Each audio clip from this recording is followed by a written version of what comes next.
Ek en jy vier vandag Hemelvaart. En dit is 'n baie groot oomblik in ons Christelike kalender. Ek weet baie mense elke jaar is so opgewonde oor Kersfees, Jesus se geboorte.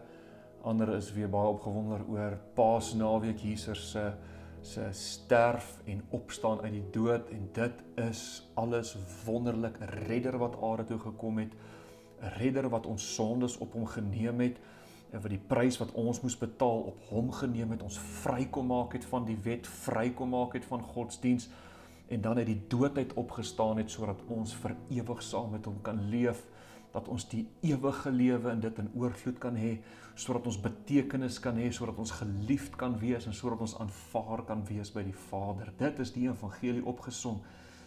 Maar ek dink baie mense mis Hemelvaart, die groot moment waar Jesus as mens, nadat hy opgestaan het uit die dood, het hy teruggegaan na die Vader toe. En ek en jy moet vir 'n oomblik, moet ons net gou kyk, net gou aanskou, net gou weer herinner die grootheid van hierdie oomblik. Wat is die implikasie van Jesus wat teruggaan hemel toe? Ek dink daar's baie mense wat voel, Here, waar is jy nou? Hoekom het jy weggegaan? Here, jy kan my nie nou los nie. Here, ek het nodig dat U met my is. Ek dink baie van die apostels en die disippels het so gevoel.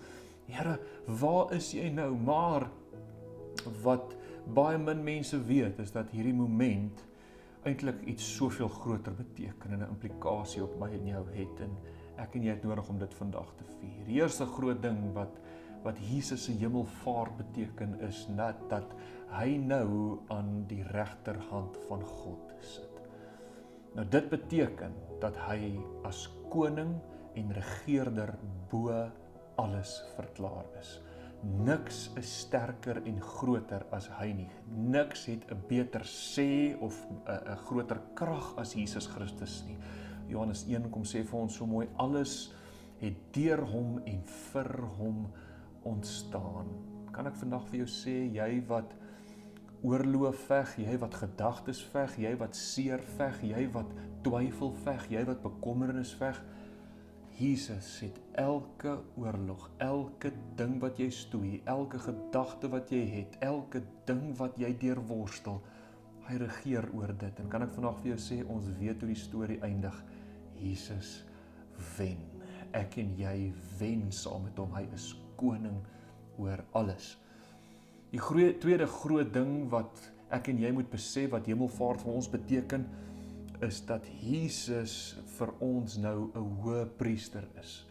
Nou ek en jy het so 'n bietjie Bybelse konteks nodig om dit te verstaan. In die Ou Testament het die Jode, het hulle elke jaar het hulle 'n lammetjie gebring, en hierdie lammetjie het hulle geoffer, en dit het al hulle sondes verteenwoordig. Maar daar was 'n hoëpriester in die tempel, wat een keer 'n jaar mag hy in die heiligste van heilig ingegaan het, en die mens gaan verteenwoordig het.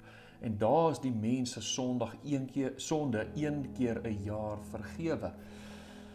Nou, ek en jy het die groot voorreg om te weet dat ek en jy nie meer offers hoef te bring nie. Ons hoef nie meer diere te offer nie. Ons hoef nie meer 'n wet te onderhou nie, maar Jesus is in hierdie oomblik as mens, is hy my en jou verteenwoordiger by die Vader. Sy offer aan die kruis was een keer genoeg vir al ons sondes om vergewe te word, en hy verteenwoordig my en jou naam skoon voor die Vader. Die Kolossense sê so mooi, my en jou lewe is nou weggesteek in hom. En wanneer ek en jy deur diep waters gaan, wanneer ek en jy stoei in hierdie lewe, wanneer ek en jy lyding beleef, is Jesus by die Vader besig om vir ons in te tree, saam met die Heilige Gees vir ons te bid, en hy is besig om ons op te dra na die Vader. Hoe wonderlik is dit om dit saam te beleef. En dan derdens, hemelvaart maak plek vir die Heilige Gees. Dit maak plek dat die Heilige Gees uitgestort kon word, sodat hy in ons en oor ons kan leef. Jesus het gesê in Johannes 16 vers 7 sê hy, dit is tot julle voordeel dat ek weggaan, want as ek nie weggaan nie, sal die voorspraak, die Heilige Gees, nie na julle toe kom nie. Jesus het geweet, hy is nou mens, hy kan geografies nie by almal wees nie, daarom het hy nodig gehad om terug te gaan hemel toe, sodat hy sy gees kon uitstort, sodat elkeen wat in hom glo, die Heilige Gees kan ontvang, sy gees gewederbaar word, weergebore word. Onthou, ons was geestelik dood gewees, nou is ons geestelik lewendig saam met Christus. En die Heilige Gees, die een wat ons begelei in waarheid is, nou met ons. Daar is nie 'n plek waar jy kan gaan. Daar's nie 'n situasie waarin jy jouself kan bevind. Daar's nie omstandighede waar jy onder kan wees, waar die Heilige Gees nie met jou is. Waar die volle krag van die skepping, die volle krag van dit wat alles tot wording gebring het, nie saam met jou is en jou begelei om jou roeping, jou identiteit, dit wat Christus jou voorgeskape het, waar die Heilige Gees jou nie het nie. Dit is so geruststellend om te weet, die Heilige Gees is met jou en by jou. En dan die laaste rede, hoekom Jesus nodig gehad het om hemel toe te gaan en die Heilige Gees oor ons uit te stort en ons te kom bekragtig met sy krag, is hierdie groot rede. Handelinge 1 vers 8 sê, julle sal krag ontvang wanneer die Heilige Gees oor julle kom en julle sal my getuies wees. Jy sien, Jesus het nodig gehad om hemel toe te gaan, terug te gaan na die Vader, sodat hy koning kan word, sodat hy ons hoë priester kan word, sodat die Heilige Gees uitgestort kan word, maar ook nou dat my en jou lewe kan getuig van Jesus Christus en die evangelie van die goeie nuus, dat ons nie meer as sonders hoef te lewe nie. Dat ons nie meer onder die wet hoef te lewe nie, maar dat ons nie hopeloos kan leef met dood wat op ons pad kom nie, maar dat ons nou kan weer, dat ons geskuif het van sondaar na seun. Ons is naamloos gewees, nou het ons erfgename geword in Jesus Christus, en ons kan sy getuie wees, ons kan sy krag in die res van die wêreld gaan verkondig.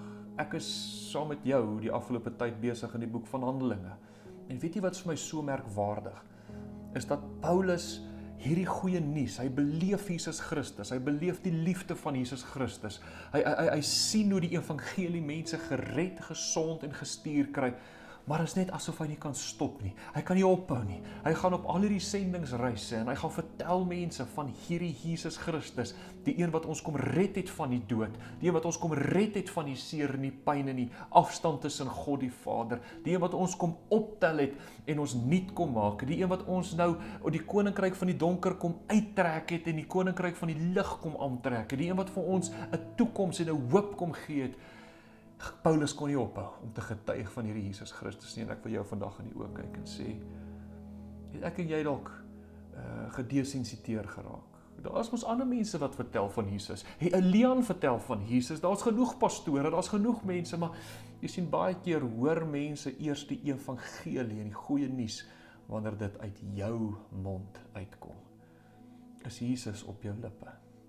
Nou, ek wil jou nie laat skuldig voel vandag en sê, hoor, jy het nodig om nou almal te vertel van Jesus nie. Ek wil jou vra om vandag 'n oomblik te neem en te sê, Here, dankie dat U my uit die dood uit opgewek het. Dankie dat U vir my nuwe lewe kom gee het. Here, ek is so dankbaar dat U na my en my gesin kyk, dat U voorsien, dat U vir ons ewige hoop gegee het. Maar Here, hierdie woorde, mag my lewe 'n lig wees vir ander mense. Mag my lewe mense na U toe bring.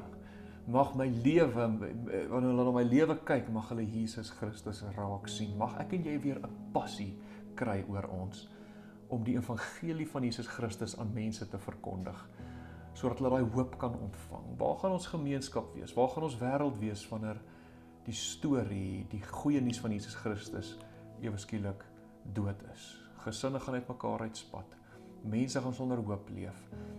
Kinders gaan sonder hoop leef. Gemeenskappe gaan vernietig word en ons gaan die koninkryk van God nie sien nie. Ek wil vir jou sê, ek en jy het 'n roeping oor ons om die koninkryk van God te gaan kommunikeer aan die wêreld. En dit is hoe ons dit doen, deur hierdie manier, deur jou betrokkenheid by Kaleio Kerk, deur mense te vertel van die goeie nuus, deur jou lewe wat 'n lig skyn, kan ons mense vertel van Jesus Christus.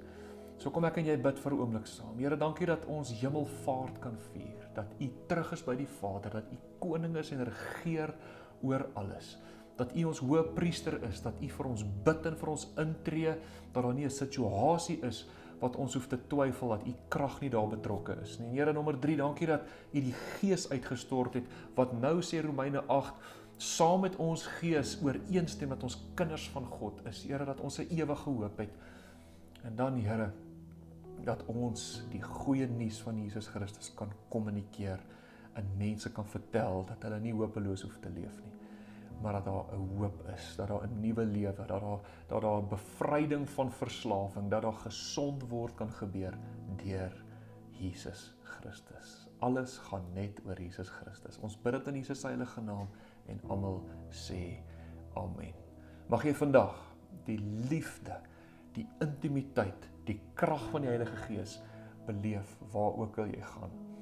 Het ek al vir jou gesê ek is lief vir jou? Ek is so lief vir jou. Mag jy 'n wonderlike dag hê.